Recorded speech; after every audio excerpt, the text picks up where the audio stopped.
Bonjour, c'est HR, votre chroniqueur. Alors j'ai été voir au cinéma Black Phone 2. Eh bien honnêtement, je suis très perplexe au sujet de ce film. Naturellement, je vais vous dire pourquoi. Mais avant cela, n'oubliez pas, si vous n'êtes pas abonné, pensez à le faire, pensez à la petite cloche pour les notifs et surtout pensez tout simplement à me mettre en commentaire ce que vous avez pensé de ce film Black Phone 2. Let's go! Alors tout d'abord, fiche technique de ce film. Il a pour titre Black Phone 2. C'est un film attaché au registre horrifique. C'est un film américain réalisé par Scott Derrickson. Et il est produit par la grande boîte de production de films d'horreur Blumhouse. Avec l'histoire suivante.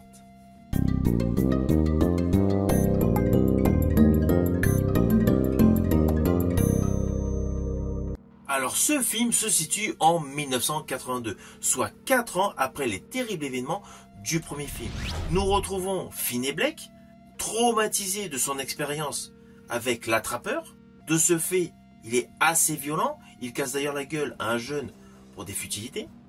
Son père, quant à lui, est toujours traumatisé par rapport au suicide jadis de son épouse. Oui, je tiens à préciser ce détail, car dans ce film, il a une part importante. À cela s'ajoute la jeune sœur Gwen Blake, qui a des visions, qui la pousse à aller dans un vieux camp de vacances dans les montagnes enneigées. Oui, je vous le fais de manière extrêmement succincte, car je ne veux absolument pas vous spoiler.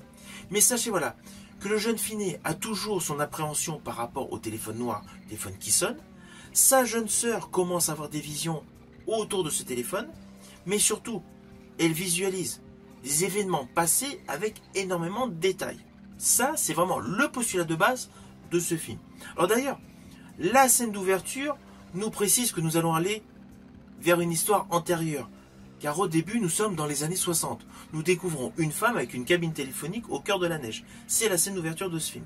Donc implicitement, c'était assez sûr qu'on allait retourner vers une histoire ancienne. Alors côté concept d'histoire, ne voyez absolument pas ce film avec le même process que le précédent. Ce qui est assez évident. Parce que déjà, l'attrapeur interprété par Ethan Hawke était mort dans le premier film. Donc forcément, dans ce film, il a un rôle important. Il ne revient pas en tant que vivant. Voilà.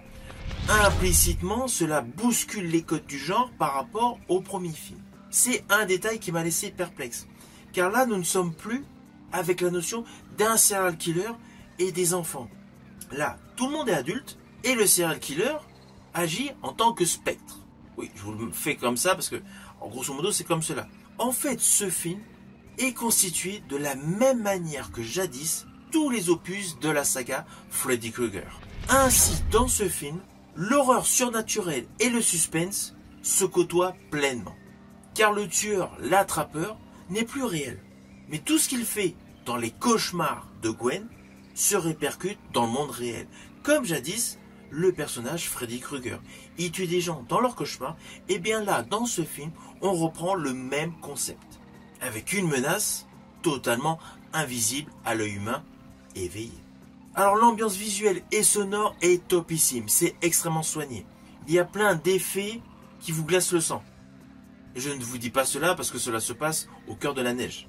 Là, ce film fait vraiment monter l'angoisse. Tout le côté visuel est purement dans les clichés des films d'horreur des années 80. Les cadrages, les séquences vous font pleinement penser à la saga des Freddy et à la saga des Jason Voorhees, alias les Vendredis 13. Surtout que le personnage, l'attrapeur interprété par Ethan Hawke, est vraiment voilà, dans cette posture de croque-mitaine, de tueur voilà, revenu de l'au-delà. À cela s'ajoutent des scènes horrifiques, vraiment extrêmement bien calibrées par rapport à ce registre de film. Je pense essentiellement à une séquence sur la banquise, enfin sur la glace, sur le lac glacé, où seuls les pas sont visibles, mais le personnage interprété par Ethan Hawke paraît totalement invisible, accroît cette dimension de peur. De ce côté-là, le film est totalement innovant. On n'est pas du tout dans le remake du premier film. Là, c'est une vraie suite avec une nouvelle histoire et un rôle principal porté essentiellement par la sœur de la victime du premier film. Avec paradoxalement l'exploitation des traumatismes des deux enfants. Ce qui rajoute une dimension émotionnelle à ce film, qui in fine est un slasher movie.